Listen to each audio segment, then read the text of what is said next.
ನಮ್ಮ Sahyadri news channel ಅನ್ನು YouTube, Facebook ಹಾಗೂ ಇನ್ಸ್ಟಾಗ್ರಾಂನಲ್ಲಿ ನೋಡಿ. ಸಬ್ಸ್ಕ್ರೈಬ್, ಲೈಕ್ ಮತ್ತು ಶೇರ್ ಮಾಡಿ ಪ್ರೋತ್ಸಾಹಿಸಿ.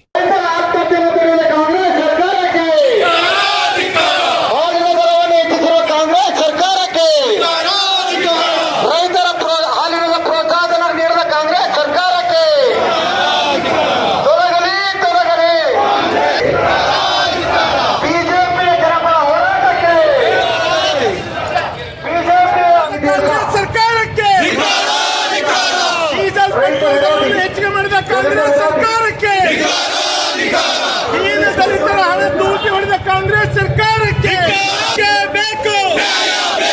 ತೊಲಗಲಿ ತೊಲಗಲಿ ತೊಲಗಲಿ ತೊಲಗಲಿ.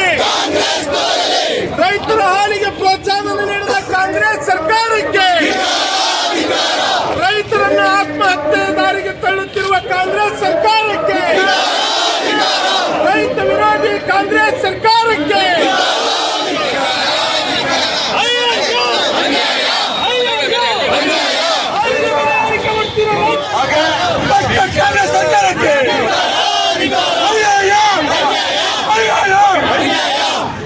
ಈ ಒಂದು ಪ್ರತಿಭಟನೆಯಲ್ಲಿ ರಾಜ್ಯ ರೈತ ಮೋರ್ಚಾದ ಪ್ರಧಾನ ಕಾರ್ಯದರ್ಶಿ ಡಾಕ್ಟರ್ ನವೀನ್ ಅವರು ಬಂದಿದ್ದಾರೆ. ಅವರಿಗೂ ಕೂಡ ಸ್ವಾಗತವನ್ನು ಕೊಡ್ತೀನಿ. ಇವತ್ತು ರೈತರಿಗೆ ಆತ್ಮಹತ್ಯೆಯನ್ನ ಪ್ರೇರಣೆ ನೀಡುವ ವಿಷಯದ ಬಗ್ಗೆ ನಾವು ಇಲ್ಲಿ ಪ್ರತಿಭಟನೆಯನ್ನು ಹಮ್ಮಿಕೊಂಡಿದ್ದೇವೆ. ಸರ್ಕಾರ ಬಂದಾಗಿಂದ ರೈತರ ಮೇಲೆ ಯಾಕಿಷ್ಟು ನಿರ್ಲಕ್ಷ್ಯ ಮತ್ತು ಯಾಕಿಷ್ಟು ದಾರ್ಷ್ಯ ಅನ್ನೋದನ್ನ ನಾವು ಕಾಂಗ್ರೆಸ್ ಸರ್ಕಾರದ ಶಾಸಕರುಗಳನ್ನ ಮತ್ತು ಉಸ್ತುವಾರಿ ಮಂತ್ರಿಗಳನ್ನ, ಮುಖ್ಯಮಂತ್ರಿಗಳನ್ನ ಕೇಳಲಿಕ್ಕೆ ನಾವು ಬಯಸ್ತಾ ಇದ್ದೀವಿ. ಮುಖ್ಯವಾಗಿ ರೈತರ ಮಕ್ಕಳ ವಿದ್ಯಾಭ್ಯಾಸ ಮಾಡಬಾರದು ಅನ್ನೋ ಹಿತದೃಷ್ಟಿಯಿಂದ ರೈತ ವಿದ್ಯಾನಿಧಿಯನ್ನು ನಿಲ್ಲಿಸಲಾಯಿತು. ಈ ದೇಶದ ಸಂಸ್ಕೃತಿಯ ಭಾಗವಾದಂತಹ ಗೋಗಳನ್ನ ಹತ್ಯೆ ಮಾಡಬೇಕು, ಆ ಒಂದು ವಂಶವನ್ನ ನಿರ್ನಾಮ ಮಾಡಬೇಕು ಅನ್ನೋ ಹಿತದೃಷ್ಟಿಯಿಂದ ಮೇವುಗಳನ್ನ ಸರಿಯಾಗಿ ಒದಗಿಸಲಿಲ್ಲ.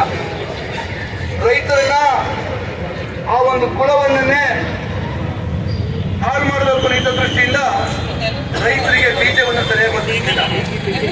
ಬರ ವಿತರಣೆ ಆದಾಗ, ಬರ ಸಮಸ್ಯೆ ಆದಾಗ ಕರ್ನಾಟಕ ರಾಜ್ಯದಲ್ಲಿ ಕೇಂದ್ರ ಸರ್ಕಾರದ ಮೇಲೆ ಗೂಬೆ ತೋರಿಸತಕ್ಕಂಥದ್ದು, ಪಾರ್ಲಿಮೆಂಟ್ನ ಅನಿವಾರ್ಯತನವನ್ನ ಮತ್ತು ತನ್ನ ಕೆಪಾಸಿಟಿ ಇರತಕ್ಕಂಥದನ್ನ ಮಾನ್ಯ ಸಿದ್ದರಾಮಯ್ಯ ಅವರು ಗುರಿ ಮಾಡಿಕೊಂಡಿದ್ದಾರೆ ಅಂತ ನೇರವಾಗಿ ನಾವು ಆರೋಪ ಮಾಡ್ತಾ ಇದ್ದೀವಿ.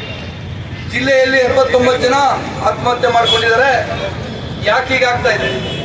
ತನ್ನ ಪಾಲಿನ 5 ಲಕ್ಷ ರೂಪಾಯಿ ಹಣವನ್ನು ಕೊಟ್ಟ ತಕ್ಷಣ ನನ್ನ ಜವಾಬ್ದಾರಿ ಮುಗೀತು ಅಂತ ಹೇಳ್ಕೊಡ್ತಕ್ಕಂಥ ನಿರ್ಲಿಪ್ತ ಮುಖ್ಯಮಂತ್ರಿನ ಕರ್ನಾಟಕ ರಾಜ್ಯ ಯಾವತ್ತೂ ಕಂಡಿಲ್ಲ ಅಂತ ನಾವು ಅನ್ಕೊಂಡಿದ್ದೀವಿ.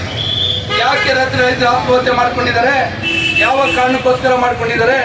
ಸಾಮಾಜಿಕ ಹಿನ್ನೆಲೆ ಏನೋ, ಆರ್ಥಿಕ ಹಿನ್ನೆಲೆ ಏನೋ, ಸಾಂಸ್ಕೃತಿಕ ಹಿನ್ನೆಲೆ ಏನೋ, ಅದಕ್ಕೆ ನಾನು ಪರಿಹಾರ ಕಂಡುಹಿಡಿಬೇಕು, ಅದಕ್ಕೆ ನಾನು ಕ್ರಮ ಕೈಗೊಳ್ಳಬೇಕು ಅಂತಕ್ಕಂಥ ಯಾವ ಆಲೋಚನೆ ಇಂದಿನ ಮುಖ್ಯಮಂತ್ರಿಗಿಲ್ಲ. ಮೂಡಾದಲ್ಲಿ ತಾನು ಮಾಡಿರ್ತಕ್ಕಂಥ ಹಗರಣವನ್ನು ತಪ್ಪಿಸ್ಕೊಳ್ಳೋಕ್ಕೋಸ್ಕರ ವಿರೋಧ ಪಕ್ಷಗಳ ಟೀಕೆಗಳನ್ನ ಎದುರಿಸಲಿಕ್ಕೆ ತಾಕತ್ತಿಲ್ಲದೇ ನ್ಯಾಯಮೂರ್ತಿಗಳ ಆಯೋಗವನ್ನು ರಚನೆ ಮಾಡಿದೆ ಅಂತ ನೇರವಾಗಿ ನಾನು ಹೇಳಲಿಕ್ಕೆ ಇಷ್ಟಪಡ್ತೀನಿ.